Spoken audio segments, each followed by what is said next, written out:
Good morning, everyone. Welcome to the Daily Whatever. Good I'm morning. Dana Dubois, I'm Lawrence Winterman. and you're stuck with just us today. Oh no, what a Uh, tragedy. oh, Only the founders of Gen Xe. Boo. boo. No, we're doing this for good reason because a big part of why this all started was based on conversations Lawrence and I have every day. And I was like, Lawrence, we funny. We should be talking to people. But really, it's not just funny, Lawrence, uh, because you are the person I call whenever anything politically significant happens. And not only that, you are the one who calls and informs, calls or texts or, you know, back in the whatever Right. telegraphs, Yeah, messages telegraphs. I used back to in send the you day. telegraphs in high school when breaking Right. news happened. Yeah. Pass me notes in class, whatever it was, but, I mean, I've said this before. I think last time I said it, I said you texted me on September 11th, 2001. You definitely Ooh. called me. Right. So I Definitely definitely didn't called. text you. Right. But you did. I was just thinking about this morning that you called me twice because I'm not a morning person. And it was around 7 a.m. local time here. And I saw that there was a call from you, and I was like, "Mm." And then you called again in rapid succession. And I believe I answered the phone. Who died? Right. And you Yes, you said, we're did. under attack. Turn on your television. We're under attack. And I was like, oh, God, I always knew when this happened, it would be Lawrence telling me about the world ending. Um, and of course, the world didn't end, but it did change. Good morning, everybody. Hey everyone. Okay, I finally have the chat up on my big screen here so I can see everybody as they're joining instead of just the tiny little bits down here. All of this is We've to got say, a great crowd so far. And oh, cool. Morgan X says she survived, and I'm wondering what exactly, Morgan X, did you survive this past weekend? Did you survive the Voss bottle again? Is that The what prodigious endowment of her boyfriend. judicious endowment? I said, Lawrence. oh, prodigious. Oh, either way. Yes, true. Either way. Either way, that's really nice language there. We all not just well, actually, let me pause. We didn't all survive this weekend because we did have a tragedy this weekend. But in terms of all of the anxieties I think we had leading up to the military parade, the protests, the war, I can't call it a war, the I lobbying mean, of it's a war. weapons They're between at war. Israel and Iran are at war. Like, okay. it's a We'll use war. the W word. Then you're already making me laugh. Did you lay down and cover yourself in butter like I told you? Right. Craig says garlic butter, one would hope. Oh, oh my gosh. Um, yes, we have so much to talk about this weekend, Yes. Lawrence, and I know you were out at a protest in Fort Wayne, Indiana, which was great. And so on Saturday, Walter Ryan and Frederick Pogue joined me while you were out in the field doing the work. Um, They they were were awesome. amazing. Thank you to Walter and Frederick. They were incredible. Yes, I need to apologize that I got both our Friday and our Saturday, the Daily Whatevers, shared very late. They went out yesterday evening, but you should definitely check them both out. Our Fucked Up Friday with Oceana Teffenhart. I forgot to ask. I think that's how we say her last name. And then Saturday with Walter and Frederick. Um, it was 90 minutes long, because once we get going with those guys, we can just get going. But wow, it was like going to a university class. I called him Professor Pogue at one point because I like alliteration. And also he just had really a lot to say I took a lot of comfort in, because it was points of view I'd never considered before based on his military experience and his operations and logistics experience. It was fascinating. But Yeah. today I want I to talk actually to got to you. hear most of it because foolish me, I thought our No Kings protest here in Fort Wayne were at noon, and it turns out they were at 2 p.m. So Yeah. I actually had plenty of time to watch the broadcast, and then you guys did go longer than I expected. So I had to cut out before you wrapped up. But yeah, then I went to the protest, and man, it was just great listening to the three of you talk. And Thank you. yeah, Craig just posted and said, just as you started. Oh, and it's bolded. I don't know how you got it to bold in the comments. Israeli military warns residents in part of Iran's capital to evacuate ahead of Israeli strikes. Well, that's going to be really bad. That is going to be really bad. And thank you, Karen. You're telling me I'm great. I was okay. When those two got going, I was just sort of like, and release. Right. I hope, guide the conversation, added here and there, but it was mostly them. I think we have a lot to dive into, Lawrence, and we also have a story of yours that's kind of a follow-on to Yeah, I feel like all of it's these related. topics. So I think Yeah. we should talk about the news, maybe uh, uh, like Thursday through today. Right. And then I want to talk about your human sovereignty theory and story that you published.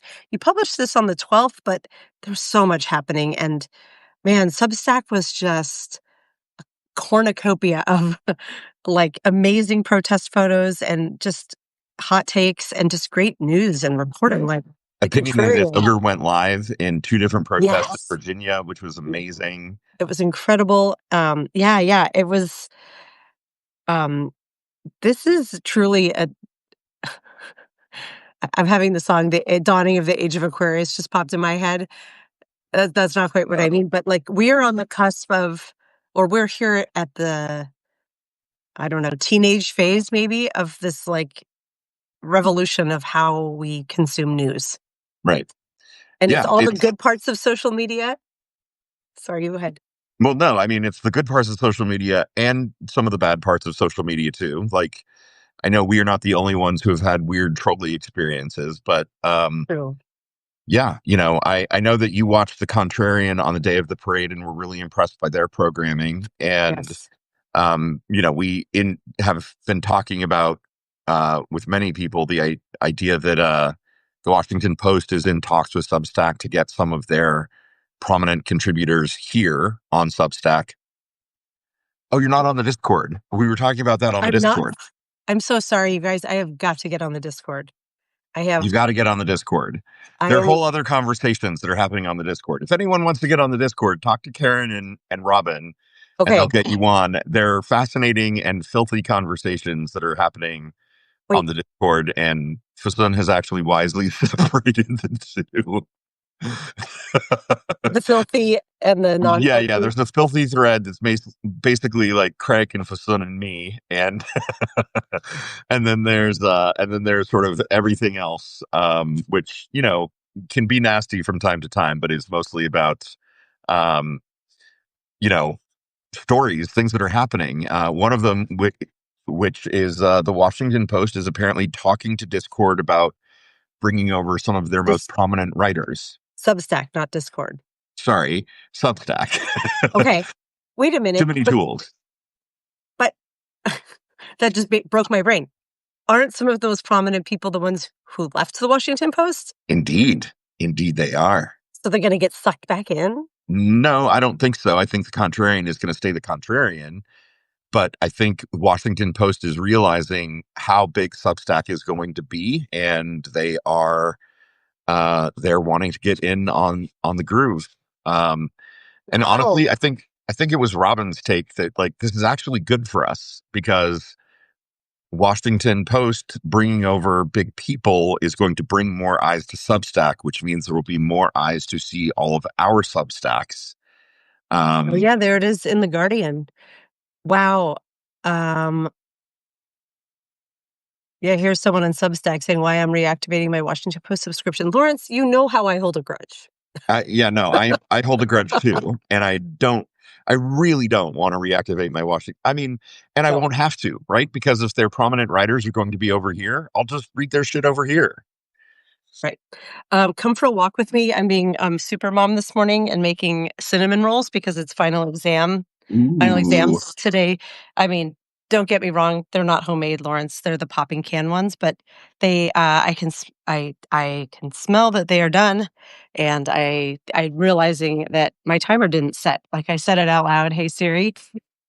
It either isn't gonna go, I think it didn't set, but like what happens if you're on a Substack live and your timer goes off through Siri? I should test that one day. Right. I do not know what happens. Oh, yeah, I burnt them a little bit, but they're still, I think they're okay. The Um, crunchy just adds to the overall, what what's that? the crunchy just adds to the overall texture and enjoyment. That's right. Just like the, getting up to get the cinnamon rolls. Yeah, see, they're a little bit overdone, Oh, but they're fun.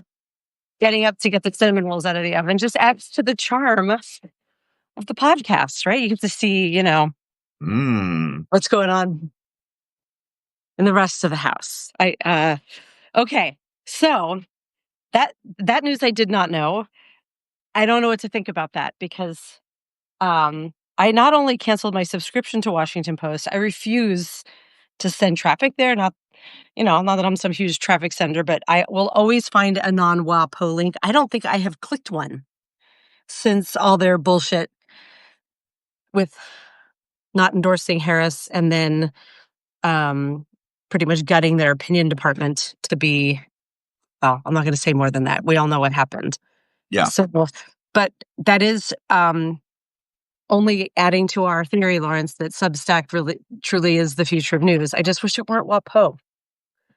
Right. Would be great. I mean, but honestly, if It'll be Washington Post others. is going to do it, New York Times and others will do it as well. Like, eh, Yeah. and that's fine. We're all here. I'm going to go with the rising tide lifts all boats kind of theory, as opposed to Yes. battleship is going to drown the dinghies kind of thing. Okay. I'll be there with you because I look to you for advice in these situations. All right. Let's talk about the weekend news. If you're okay, if you're ready to shift. Yeah. I Let- mean, I feel like we've got to talk about the fact that Democratic lawmakers were assassinated this weekend. One of them was, but We do. So we start there. absolutely. Okay, Yeah. because you also woke me up with like I was, yawning, getting out of bed for the Saturday podcast. Open my phone, and the first thing I see is a text from you with that link. Yeah. Do you have the link handy? Do you want me to grab one? Oh, I don't have the link handy, but I bet Craig does. Craig, do you have the link? Hold on. I shared it in the Saturday Substack. I can grab it. But you go on. I think most people probably have heard the news, but if you please, in Right. case you have, if someone hasn't. Yeah. So four people were brutally attacked. Uh, a crazy thing is I don't remember the day. Saturday, Friday. I don't It was remember Saturday. which It was morning it was. Saturday. Yeah, it was And Saturday. it turns out that it was two Minnesota Democratic lawmakers, so a state senator and a state House person, a woman who had actually recently been the Speaker of the Minnesota State House and was still in office, serving as a representative, just not as Speaker anymore. And so both of those people and their spouses were shot. The Melissa Hortman, who was the former speaker, and her husband were in Brooklyn Park, Minnesota. This really confused me when I saw it breaking because I saw the word Brooklyn and kind of thought New York. So they lived in a town called Brooklyn Park, Minnesota, and they were both killed. And State Senator John Hoffman and his wife live in Champlin, Minnesota. Somehow, miraculously, they're both alive. um, he was shot 8 times. I think like one was shot 8 times and one was shot 9 times, and Yeah, somehow they're still both 17. alive. Um, Didn't she jump in front of their 20-year-old daughter? That was what I read. That she, oh, I didn't see that part, but that yes, the wife of I should really know their names since they were such heroes. But yes, the 20-year-old daughter was there, and the mom, the wife of the lawmakers, jumped in front of her to save her. that's incredible courage. Um, and yeah, surprise, surprise, it was a white guy. The dude has been caught. His name is Vance Luther Bolter, something like that. He's 57. He's whitey, white, and Mhm. he is a MAGA Republican. He's a registered Republican. Shocked. Um, yeah, absolutely Shocked. shocked. Um, for a minute there, people were making a big deal about the fact that he'd been named by Governor Walz to some kind of committee. It turns out it's a bipartisan committee, and the whole point of the committee is that it's bipartisan and that people from a vast diversity of viewpoints get appointed to the committee. So Right. it's not really a big deal that Walz appointed this person to a committee. It's a bigger deal that he's like a Christo-fascist Republican, Anti-abortion. anti-abortion asshat, and clearly has been radicalized by Trump and MAGA. He had a list of 70 political targets, which included um, many other Democratic lawmakers, people involved in providing access to women's health care, like abortion services in Minnesota. Um, it's obviously assassination. So here's the thing that drives me crazy.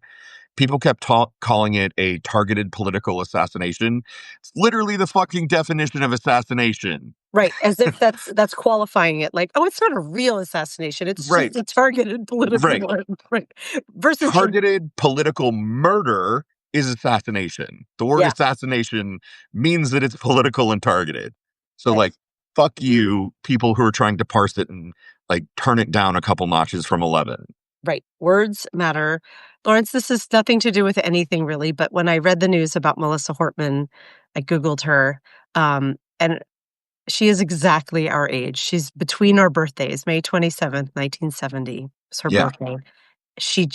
She looks like us. She this she's us. she is Gen Xy. This was Gen Xy, and just reading about her life and her accomplishments, She Harvard taught Business Sunday School, school. She, 2 uh, kids, taught Sunday school, like, they look so happy, she and her husband. yeah, I just, um, I read, um, Amy Klobuchar wrote a tribute to her of, like, "I wish everyone could have known Melissa." Like, I just this is such a loss. I mean, the loss of human life is always a loss, but, like, fuck, so plain he came to their door pretending to be a cop right.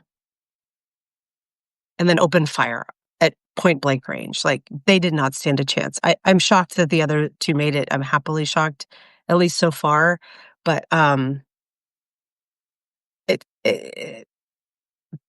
yeah, I'm kind of speechless at how monstrous this was, and then you saw it immediately, right? That they were like, "Oh, he's a Democrat." And you're like, "Motherfuckers, we know who does this. This was this was not an immigrant. This was not a trans person. This was sure as shit not a Democrat. Right. Fuck you. This is a white, radicalized Trumpy guy. We all Yeah. know that. That's who does shit like this." Yeah. The Republicans, it is, uh, fuck, not just disappointing. It is an indication of how fucked we are as a country that every Republican in Minnesota and every Republican in Congress didn't immediately stand up and disavow this. Like, there should have been a hue and cry from every elected official, Democrat and Republican, that this is not a road for us to go down. If we are entering an era of assassination in this country, politically motivated murder of Democrats and justices that don't rule the way that they want to, then we are living in a fascist state. A hallmark of fascism is Right. assassination. And I mean, I can't, like, it really, it breaks my brain too, right? Because Yes. I remember growing up, we were born in 70. I remember growing up and kind of learning about, 67, 68, 69, and those like summers of terror and the assassination of RFK and the assassination of Martin Luther King Jr. and imagining what it must have been like to live in this country in a time where people who were advocating for peace and justice and the enfranchisement of Black people and people of color more greatly into our system being killed, like being murdered. Right. It felt It- like, it- it was like science fiction, like, uh, right, that'd never happen again. We've grown past it. right, exactly. And we clearly haven't. And we're clearly in an age, re entering an age where that is going to happen. And I mean, Kinahora, knock on wood, whatever words you want to say, like, imagine if it was Pete. Imagine if it was AOC. Imagine if it was Kamala. Imagine if it was one of the Other three politicians. liberal women on the Supreme Court, right? If that happens, and God help me when that happens, like, things are going to explode. Things are absolutely going to just explode. People are already fed up and frustrated. People already hate Trump and MAGA. We saw it in the protests this weekend. I, you know, I have written stories about how we're on the verge of a second civil war, and nothing could illustrate it more clearly than And assassination. this, yeah. Um, yes, Lawrence there was so much in the news. It was Saturday. There's no silver lining to this, so I hate even using that clause. But this did keep Trump's little "you're a big boy" parade, military parade, off the top story, which he must have been really furious about. Right. But did he say anything? I did not see a word denouncing No. this, right? He never He said, was asked about it, and he said that he might call Governor Walz, but he might not because he doesn't like Governor Walz. He thinks he's kind of a dick or something. He didn't say dick, but he basically was like, "Oh, I don't really like him very much." I can't do a Trump. I don't know why I'm just using my we need Frederick back here. He does a really good, like very kind of effeminate, very like this Trump that yeah, I can't yeah. quite I do. I can't do it. Yeah, It's for the Trump's best. only response was basically like, "Oh, I might call up Governor Walz, but I probably won't because I don't like him." Like, fuck you, asshole. That is such a And so yeah, inappropriate. Like, thing number 900 million on a list of, like, if any previous president or Democrat had responded in that way, it would have been fucking career ending. It would have, like, the world would have melted down. yeah. If When Obama had ever said that to anything, the right, Republicans would have impeached him in that moment. It would have taken them 5 minutes. right, and he would have had the right to because they were horrible to him. Right. The yeah, when I was listening to the Contrarian, who broadcast live during the parade, and they brought these wonderful guests on. Dan Pfeiffer was one of them, and he was Obama's speechwriter. And yeah, he was kind of floored that he was like, every president speaks to the American people during times of tragedy. It is I'm paraphrasing him here. I don't think he quite said this, but like this is what makes us American is that it didn't matter which side you were on, but when George W. Bush spoke on September 11th, we all tuned in for comfort. He was all we had. Right. And I I remember being like, literally cheered him. I hated the dude, and I cheered him on that day because, yeah, like, God help him, he actually kind of did the right thing in that moment. Yeah, like, and Trump's instinct is not to do any of that. Trump's instinct is to make a bad situation worse. this is a man who on social media for every single fucking holiday rants about all the people he hates. That's all he does. Memorial Day is happy Memorial Day, even to the loser liberal Democrats who fucking suck. That's basically every social media post he makes. So how can we possibly expect him to let his comms people write him a speech to say, we denounce this, this isn't who we are? But that's all he had to say, and he was so Did you in the see what he public posted on Truth Social last night, though? um, It was the longest, most disgusting screed I did, about how he's going to double down on on ICE raids. immigration, yes. I did see that because, I think the ogre shared it and was like, "Oh, somebody's mad his little parade was a failure." Um, that is the only let's get into his maybe the parade versus the protests, Yeah. next. But yeah, the only bad thing about his parade being such a colossal failure, which I don't feel like is getting the coverage it should because, of course, it's not in legacy media. I like the term legacy media. Opinionated Ogre uses that a lot. Olivia Lake uses it a lot. Like, Yeah. because mainstream media, that's kind of been co-opted by the other side. So the legacy media is probably not going to get out there and be like, there were only, 15,000 people there. because they don't wanna hurt President Poo Poo Pants, Yeah. and his sad little If feelings, but the only if we thing just about did him being Oh, so sorry, go outraged. ahead. Finish your thought, and then I wanna address some things that Fasuna and Sarah are saying in the chat. Yeah, I can see a holy shit in the comments, is that there's gonna be retaliation. Oh, of course. Yeah. So Absolutely. let's go 3,000 a day, what's going on here in the So comments? Fasuna is saying there's something about the 3% rule. No political establishment cannot Yes. take 3% of their population protesting. It's 3.5%. Mhm. And it is an actual academic study that looked at resistance movements and said the key number is 3.5% of the population. When you have 3.5% of the population consistently protesting, a regime cannot stand. It will eventually get overthrown. And Sarah said, I heard last night the final count was 12.1 million. I heard that too, Sarah. And that's great So because 3.5% of the US population is 11.5 million people, which means we did it yesterday or Saturday for the protests. More than 3.5% of the US population protested. If we can sustain that number and grow it, he's doomed. No matter what he does, we will ultimately overthrow him. It will get worse, but we can do it. We have the right number. We have the number of people. And like Fasoon and other people are saying in the chat, it has to be sustained. I think it's only going to get bigger. I know for me, I showed up at the protest. The rest of my family wanted to be there and couldn't because they had other things that they had to do that day. Like I could easily bring one more person to the next protest. Yeah. Think about it. If everyone brings one extra person to the next protest, that's 24 million people. It's a big fucking number. I also have to think I did not go to the big Seattle protests, and I'm now regretting it, of course, in hindsight. I was really worried about violence on Saturday.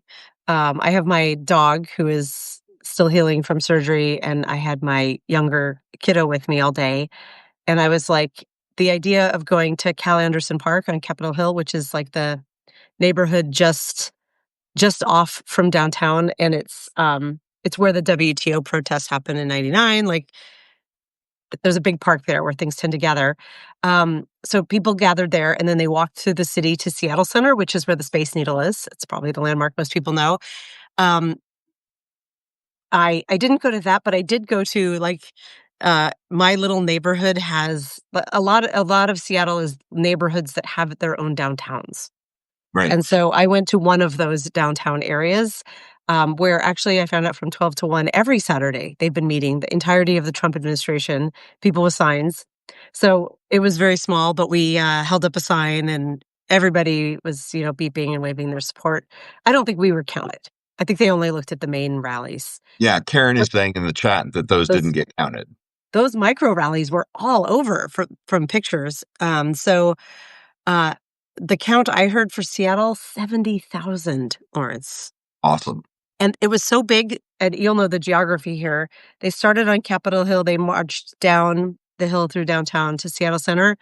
The first folks who made it to Seattle Center were there and congregating before the back end even left Cal Anderson. It was a Yeah. mile and a half solid of people. Yeah. I mean, think Walking about through it. the The city. population of Seattle is what, like 750,000 people? So 10% of Seattle. I mean, I'm sure people drove in from Yeah, outside, but still, basically yeah, 10% of the population of the city was protesting. That's incredible. incredible, absolutely, and peaceable, like, yeah, I mean, we have a history here, a very recent one of, uh, I will say police overreach, during events like this. So, like, I'm elated that in Seattle and almost universally through these cities, these were peaceful protests. Incredible. Yeah, Like, I mean, not not entirely. 100%. Like No, no, like LA in and LA. Portland had tear gas fired off, and I don't know the details on this, but apparently one person was killed in Salt Lake City. I don't Oh, know. I don't oh, know any of the details there, but like when you consider that there were, 2,100, 2,200 protests and, you know, thousands of little minor, micro protests like you were talking about, yeah, and by and large they were almost all peaceful. That is absolutely incredible, and it puts especially the by him. lie to Trump and everything that he's been saying. Like Yeah. obviously this is a nation that knows how to peacefully protest. We are not Yes. in the throes of some kind of horrible riotous death spiral No, like fucking Mango Mussolini is talking about. no, they simply can't claim that based on the events of this weekend. And um, I had a thought, and it's escaping me. I'll come back to it. Tell us about your parade. I mean, your parade. So I'm googling parade, and tell us about your protests. You were in Fort Wayne, Indiana, not exactly a liberal hotbed. Right, right. What was Fort it Wayne like? is, it's a little blue dot in a red state. But I mean, you step a foot outside of the city boundaries and it's bright, bright red.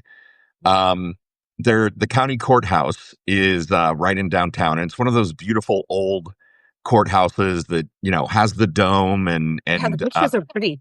yeah, like it's gorgeous, and the square in front of the courthouse is nice. And that entire block and like a block on either side of it were absolutely packed. People who have lived here a really long time were saying that it was the largest protest they've ever seen in their entire lives in Fort Wayne. I went to the hands off protest on in April 5th, and this No Kings protest was easily twice or three times the size of it. It was a great crowd. Even though it was raining, it was kind of drizzling. Still a ton of people. And everyone was in a great mood. Everyone had great signs, and uh, it was it was hype. Like it was collegial. Like everyone was smiling and laughing at each other. Everyone was feeding off of the energy. I love that. Um, the last time I was there, there were anti-abortion protesters who were just really like bringing down the vibe. They were not there this time.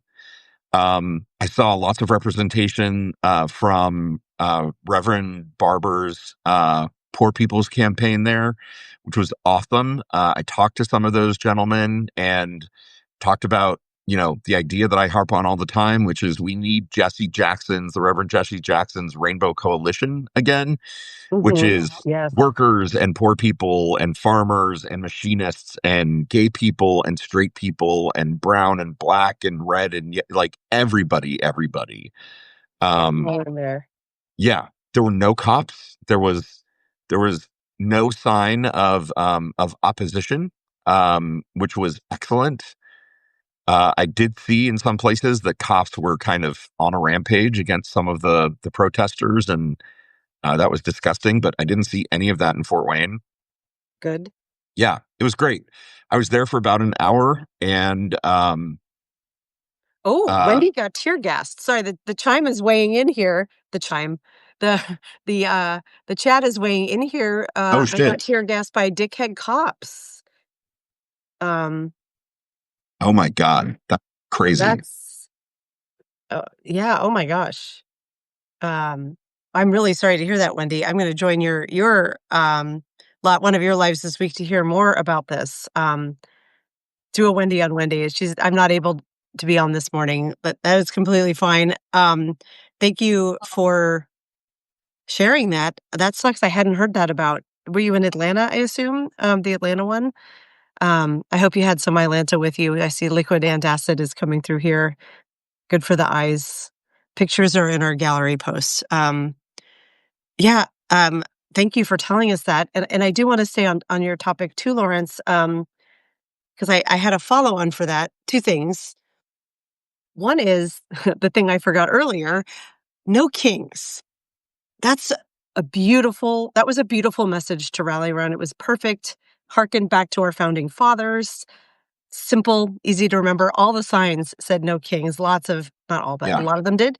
Um, mine said no kings, yes yes, queens. queens. I loved it. It's in the daily whatever. I put it in the recap. Your Nice. beautiful picture from Saturday that I posted last night. I am fascinated with how movements start and get momentum because I've heard tons over the years of people on social media being like, "We're going to do this," and you never know when it's going to be something that's actually a thing.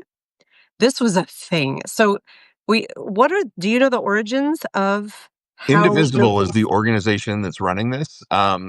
I would swear that I had heard of Indivisible years ago, but apparently it formed pretty closely in response to the results of the election and the second Trump term. Oh, Um, there's been an Indivisible out, like Indivisible I know Seattle, it's Indivisible. very confusing for me too. Okay. Maybe a different group, or maybe it grew out of that group. I don't know. Um, but they were the ones who selected the theme of the last one in April was hands off. Hands off our democracy, hands off Yep. Medicare, hands off Social Security. And the theme of this one was no kings, which is great. There's another action on July 17th that Okay. is honoring John Lewis, the great civil rights leader who was in Congress. It's his Oh, birthday. good trouble. Yeah, and so the theme of the next one is good trouble, which is fucking awesome. Amazing. Um, yeah, so I would encourage you, if you didn't get out to protest, it really is important for the visibility and the numbers. And next time, we promise we won't try to counter program something across the crucial protesting time. That was kind of a mistake, I think, a learning that we had from this one. Although Dana and Frederick and Walter did an amazing, amazing job. Um, yeah, and uh, in comparison to Trump's parade, it just he could not be angrier right now. Like, we Right. don't know official numbers for the parade, but it was massively less. He wanted 250,000 people, and it was so much less than that. And there's video going around of the tanks rolling down the street in front of the main stage where he was, and the crowds are super thin and nobody's cheering, right? And it's just like you can hear the squeak of the treads of the tank going down the street, and no cheers, and just sort of like birds chirping in the background, and it's just sad, Oh my and it God. makes me so fucking happy. Yeah. Lawrence, that was my second question is I was, as we're here, I've been like poking around in the news. I put an NPR link. So when I searched on, what did I search on? Trump parade attendance numbers. The first hit was NPR, that three takeaways. I shared it because the photos are quietly telling, where the protest photos are just bursting with people and the parade photos look very quiet. If there were ever a time I wanted Google AI to weigh in and be like, the estimated numbers for this were blank, I it I see Trump's team claims 250,000 supporters watched his parade, Mm. but that's in Yahoo. That no Kings protest drew at least 4 million. Experts say, what? This is a I don't, that's those numbers aren't right. Takeaways, and the New York Times has a takeaways. Um, so I can't find the number, and I have to think there's some sort of kibosh on that of like, don't say the number. It'll make President Poopy Pants very mad. Right, I right. don't want that. I saw somebody joking that, Pete Hegseth, he isn't going to get fired for the signal chats. He's not going to get fired for his complete and utter incompetence. He's going to get fired for the fact that he couldn't actually put on a good military parade for Trump. I wouldn't be surprised, and I would be fine. Morgan, I can hear the shit flinging baboons screaming for photoshopping, right? Um, I hope it comes out. What I want to see, Lawrence, please show me a cost per attendee analysis of Right, where my tax dollars and your tax dollars went for this little birthday party. Because if there were, I mean, let's say they got a tenth of what they wanted and there were 25,000 people there. I have no idea what the actual number is. I've heard it was, well, I read somewhere in my wanderings last night of like, he wanted at least 200,000. It was less than half of that, yeah, was what I saw. Yes, LaBoss, this is the next thing I want to talk about. And I want to get your point of view on this too, Lawrence, for two reasons. There's chatter, at least on Substack, about the soldiers the way they were marching. And I have seen a lot about I've seen comments from military folks weighing in saying, they were out of step. It was not a proper march. And right, I've seen people be like, it was really distracting. I've seen others say it's intentional and it's a way of showing dissent. I saw someone squawking about like, with so many wins this weekend, why are the Dems focused on this rumor? Why do we always do this? And I was like, my dude, we can focus on more than one thing at a time. right. If We we have a throw lot of wins, we should celebrate all our fucking wins, including the fact that the military was slightly right? non-compliant. Like that's a big deal. So do we have anyone military or military adjacent in this chat to weigh in? Please do. I would not know a proper march from an improper march, and I didn't Right. watch. Well, But Labos's husband is in the military, so he would know. My brother-in-law was in the military. I'll ask him about it. if that's happening, so we're a nation of Taylor Swift of Swifties, right? And if she's taught us nothing, it's always look for the Easter eggs. Right. No, seriously. Like there's always going to be an Easter egg in something. And Okay, and here's a theory from Wendy. Many soldiers are saying that the marching members were not actually serving active members of the military because a basic training fresh grunt would march 5,000 times better than those on Saturday. Lisa's saying her husband's out of Yes, country. They're not talking politics, so he can keep his peace of mind. But she's there. confident if he needed to march, he can still march properly, I'm sure. Okay, Um, yeah. Kat says it literally looks like they're walking down the street. They didn't march at all. Some of them didn't even look at him when they were giving him a salute. I mean, they were purposefully being disrespectful. It was so great. Schadenfreude. Schadenfreude's one of my favorite words. Um, the service members in Trump's parade were lackluster. They schlepped along, not at all what I've seen in the past from Old Ten Charlie. Yeah, yeah, Old Dan Charlie says ex-Navy spouse, they sucked. wait, who Yeah. says this? So I think in as much as we could have hoped for out of this weekend, the marches, the No Kings marches, protests were better than we had expected with huge numbers. Trump's parade went off terribly. And so far, I don't see any indication that he's keeping the tanks and the guns and everything there to take over the government. So I'm feeling, I don't know if relief is the right word, but some amount of So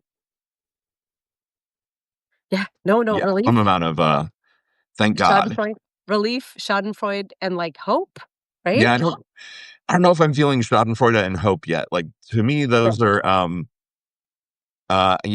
knock on wood. Like I don't wanna get ahead of myself. okay, I was fair. I'm saving that allowing you for guys when they're, frog marching him out of the Oval Office in handcuffs. So I'm gonna take my little joy and hope while I can from the right. country because there hasn't been a lot of it. Um, yeah, my Navy Mason is saying, "My Navy cousin told me they were out of step and there was no leader calling right, left, and they did not salute him." Nice. Um, and Kat, you said a Republican from Nebraska called for his resignation today.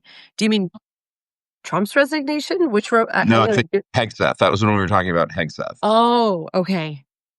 I am, I see, okay. Because of the parade? Is that what did it? Because they were like, "You didn't make our president a nice birthday party." Okay, we'll wait on the answer there, but, let's just say joy all around on how Saturday went. The day ended, and I was just like, I this is was kind of the best case scenario. Yeah. Sorry, other than the assassinations that started the day that weren't related to the parades specifically. Also, other than the escalating shooting war that's happening between Iran Yes. and Israel, which we should talk about before Let's we talk yes. move on to human sovereignty. On the So fronts. Israel, Iran, what's happening? they're having a picnic and they're braiding each other's hair and telling each other how much they love each other. No, it's quite the opposite. Um, but I don't actually know the number of barrages that have gone back and forth between them. It is obviously more than one or two at this Oh, point. yeah. It the last numbers that I saw were that 405 or 6 people in Iran had been killed, and that 14 people in Tel Aviv and Haifa had been killed in the counter bombing. And it's only going to get worse, right? Craig had that link at the beginning of the show where Israel is warning parts of Tehran to evacuate. If they're targeting the capital, then can only imagine what Tehran is going to do next, what Iran is going to do to kind of fight back. The problem here is there's no off ramp for these two nations at this point, and normally Right. the United States would mediate and force them to stop. But Trump shows no interest of doing that. Can you Um, even imagine? Can you imagine can him I trying to imagine do Trump having the perspicacity to actually like intervene and get them to like stop and shake it? No, I can't. Like it's beyond imagining, beyond his abilities.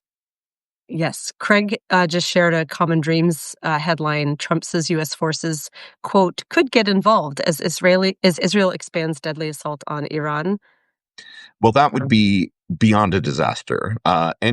Any involvement of U.S. troops in an Iran-Israel conflict is basically World War III, because Iran has allies in China and Russia and North Korea, and we ostensibly have allies in NATO. Not that I could imagine NATO countries responding to us at this point, but in theory, um, this would be a way to get us into a World War III scenario pretty fucking quickly. Yeah, I mean, you posted on Substack early. I saw right after the news about Melissa Hortman's assassination.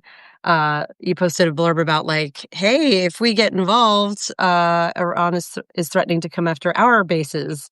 Happy World War III." And I know you were being blithe, but it still freaks me out when you type things like that. But I'm like, please don't do that. And yeah, what is? I mean, imagine President Kamala Harris, and my heart breaks in a million tragic pieces as I say Right. that. It just What's the proper thing for the U.S. to do now? this wouldn't.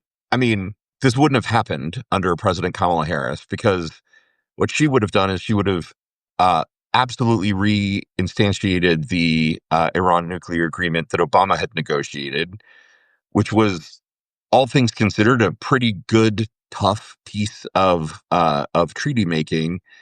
Um, yeah, I see there's a debate about who's illegal. They're both illegal, right? Like Israel striking Iran is illegal. Like it's war. The Right. definition of war is that you are violating any treaty or normalcy or propriety by firing on each other. Israel can make all of the excuses that it wants, that it is doing this to prevent Iran from getting nuclear weapons. I know that in the neoliberal worldview, that is a traditionally accepted, excuse for a strike on Iran. But all of these are extra legal, right? None of these are falling within the bounds of legality, Of and course. um, and it is a war between them. I was talking to family, and they're like, "Oh, do you actually think it's a war?" And I'm like, Israel and Iran have been. I don't think a state of peace has existed between them for generations. Right. They've always been at war. I don't mean to sound like 1984, but literally, they've never not been at war. Right? They've never said we're at peace. War has ended between us. This is only a hot war, Right. you know, and it seems to be escalating. Indeed, if Israel strikes the heart of Tehran, it will escalate beyond that. And we are in trouble because there's no authoritative party in the world that can talk to both sides and be taken seriously and get them to de-escalate. They are going to have to burn themselves out, and that is a terrifying thing to say. Yes, it is. I want to bring up a comment that was the chat is anticipating where I'm going next, which makes me so happy. That Mason wrote. He was supposed to be the no war president. You may remember, of course, during the campaign that he was like, if I had been the president, there would be no wars. And once I'm reelected, the wars are going away. He never expressed a foreign policy of how he was going to do it. It was just this like, war bad, war go away if I'm elected. And this is just yet another promise he will not be held to in any way, shape, or form. But is anyone else noticing that everything seems to be escalating in the absence of actual leadership. Yeah. Yeah. Yeah. The chat is talking about possible terror attacks here. And Oh, I think it is distinctly possible that Iran has longstanding, uh, I think old Wendy or old hen Charlie, somebody said sleeper cells here. They yes. probably do. Okay. Um, Of course. and yeah, and I can't even imagine. Um, I mean, it's the point of terror is we can't imagine it. But I dread something happening here in retribution. And if we know anything, it's was it the 22-year-old like Home Depot assistant manager who's running our security right Right. now? No, yeah, not even Home Depot. Like that would at least mean he had some sense of logistics. It was like a D tier grocery store in Texas. Yeah, Good grief. I mean, yeah, we didn't know about what was going on when Ukraine took down Russia a couple weeks ago. Didn't take them down, but you know what I mean. But the brilliant military move by Zelensky, we didn't know because they didn't tell us, but also our intelligence didn't know anything about it. How would we know? And I mean, I don't even want to talk about sleeper cells, blah blah blah, because all that's going to do is incite yeah. more I mean, violence against brown people here. Like I everyone, mean, yeah, here's the obvious prediction, right? Something terroristic happens in this country. Trump conflates it with protests and says things are out of hand and I need to invoke the Insurrection Act. And then we have martial law, beyond martial law. The Insurrection Act is beyond martial law. And it means that that's the suspension of habeas corpus. That's, military tribunals and limits on movement and probably rationing on food and resources. It will be a disaster because once the Insurrection Act is invoked, it requires. Actually, I should research this so I speak truth, but it requires a huge vote in Congress to either repeal or the president to repeal it, and he won't. He never will. So, yeah. and it would be a way to suspend the 2026 elections and beyond. We've only got a couple minutes left, but can I Yeah. pitch my? I want to get to your story. Yeah, let's do that. I also want to read Robin's comment of I don't know about terrorists right now. The countries who want to see America implode could kind of just sit back and watch it happen under Trump. That's Fair. true. Um, thank you for grabbing the link. Lawrence you wrote this beautiful story late last week, and there were so many other Things. things happening. We didn't really get to talk about your human sovereignty Yeah. movement framing. Explain what you mean by human sovereignty in this story. So, yeah. So this is like the bones of an idea, right? And what I most want to express to chat is um I want feedback. I want us to co-construct this. I sent it to Fasun, who had some amazing, um, like, hey, here's how to think about it from a non-Western imperialist point of view. So Fasun had amazing feedback. Wendy, I'm sure, and Craig and all of the bright people in our chat. I would ask you to read it and poke holes in it and tell me what I'm missing. Um, not to sound too grandiose, but I think what is missing in the world right now, what is missing in the States is, we're kind of like, oh, like, can the Democrats do it or do we need another party or blah, blah, blah. I don't care. I don't care about that level. I want to go the next level above that, which is what is an organizing philosophy for the 21st century, right? And the idea that I kept coming back to was we need something that centers humans, something that is about sovereignty and freedom for every human in the world. And it needs to be something that is anti authoritarianism and pro democracy, even if the democracy doesn't look like what we currently know. And we need something that that engenders solidarity across nations. So forget corporations, forget countries. There are movements that are global, right? That are pan-national at this point. Like the Ukraine, like support for Ukraine is global. Support for Palestine is global. It cuts across traditional liberal, conservative, Democrat, Republican, right, left stuff. And I think, and so the term that came to me, and I mean, I like it, but I'm not married to it. If we want to come up with something different or better, but the idea is human sovereignty, right? That each of us should be sovereign in our own lives, and that we, as free and independent and unburdened people, can create larger and larger groups of free people who have a voice and a vote in everything that is happening to us. And so, like, the key principles are universal democratic participation, right? That if there's something that is impacting my life, I deserve to have a voice in it. And that is everything from my local dog catcher elections up to the president of the country, all the way up to how we as a society and as a world are approaching climate change and AI proliferation and all of the big things that are happening right now.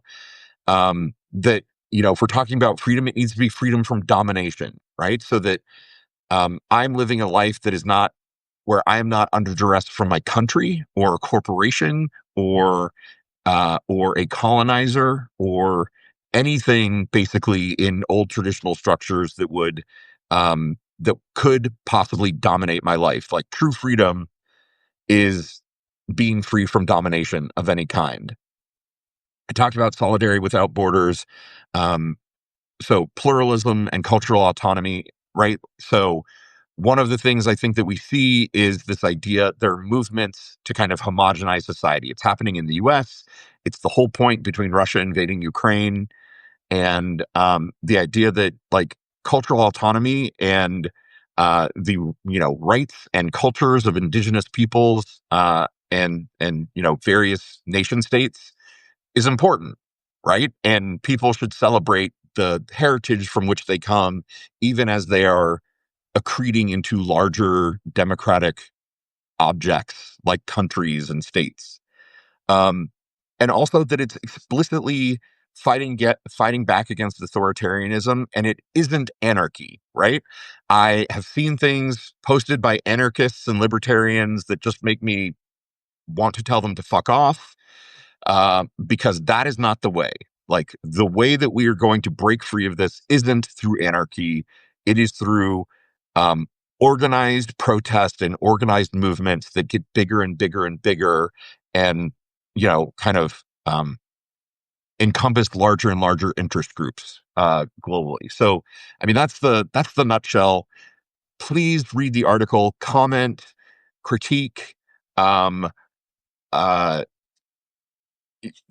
like let's make this a thing. Like it doesn't have to be a Lawrence Winterman thing. It could be like, hey, Gen Xe was the motive force behind the human sovereignty movement, and maybe it gets taken by bigger organizations than us and expanded and rearticulated, and that's great. I'm just saying we need something. I posted a link, Karen. I'll post And it I'll again. grab it. Or do you have I it? got it. Okay. The idea here is that we need an organizing principle, because I don't know about you, I've been looking around for it and I just don't see it. Right. That is the Trump side of the house has simplistic language and rallying cries to get behind. And we are a miasma of like so many different ideas and ideologies. And that's why No Kings was so great. It was just like a simple principle of like, well yeah, no kings. We Right. can all get behind that. And I think words and language and how we frame it is the path forward. Like that's why we're losing. So I love the work that you're doing here. Um, yeah, And I think. I'll say that one of the pillars of this is there's like a digital liberation piece of this, which is Mhm. if you think about ways we are potentially being subjugated, surveillance capitalism is big on the list, right? The fact that Oh the yeah. panopticon is being created and, through our whatever shopping discount cards and online purchase tracking and everything, um, surveillance capitalism is a thing and has the potential to also oppress us.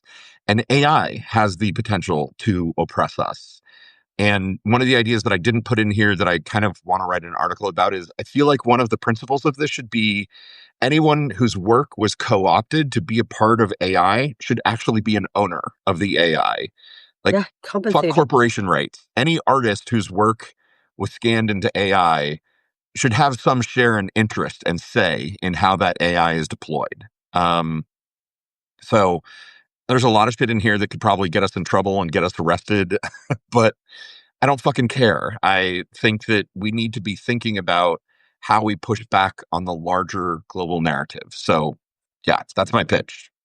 I love it. There are problems the world is facing that can't be solved by any one country. Right. It's we're too intertwined. So I think that this makes a ton of sense. I think you're brilliant. You Well, know, thanks. I always have. And I think we're at the top of the hour. I'm glad we packed a lot in here. The news was We like did. this. I think we hit on every touch point. Thanks, everyone in the chat had amazing feedback. And we thank you So as always for your incredible minds. we normally have a schedule posted by this time of the week. We don't yet.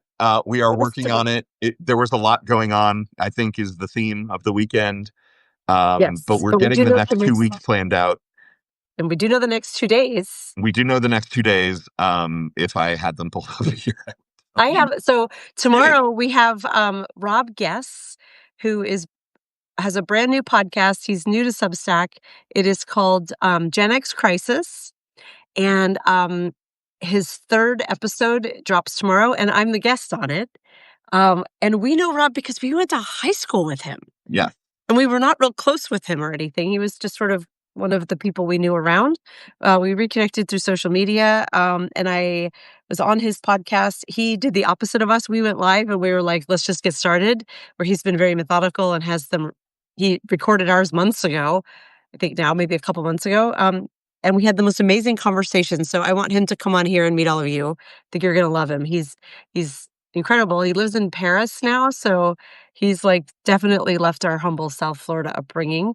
And then on Wednesday we have Steve. I'm going to mispronounce his last name. Let me come here. Steve Uppendal, who is a friend of mine from Medium and as well as Substack. You probably know him as well. He is a feisty writer. He hates Trump. He's got 4 teenage / young adult daughters, hardcore feminist and Swiftie, and a middle school teacher. So we're going to run the gamut. We're going to start with Taylor Swift and being a male Swiftie feminist and walk back from there. Really excited to talk to him on Wednesday, and the rest of the schedule is coming soon. We've got lots of pots on the stove, so to speak, and we'll have our pretty little graphic up quickly, but we at least have the next 2 days. And just to give you guys a heads up, I'm going to be out a few days starting on Saturday. I'm going to be traveling, and so we're not only scheduling for guests, but we're going to have a few surrogate Danas on. I can confirm that this coming Saturday, my co-host will be the one and only Robin Wilding and the other one and only Karen Marie Shelton. So thank you to those 2 beautiful ladies for joining me on this coming Saturday. We're going to have such a fun time. Dana's going to regret. She's going to rue the day. I'm going to be either in an airport or on a plane, and if I'm able to join, I'll pay for that shitty airplane Wi-Fi and be like, I am in the sky, so that I can listen. Cross your fingers for me. Cross fingers. All right. We should go. We should go. This has been wonderful. Thanks Love to you, everyone for everybody. joining us. Love you, mean it. Love you, mean it. Bye. Bye. Mwah. Mwah.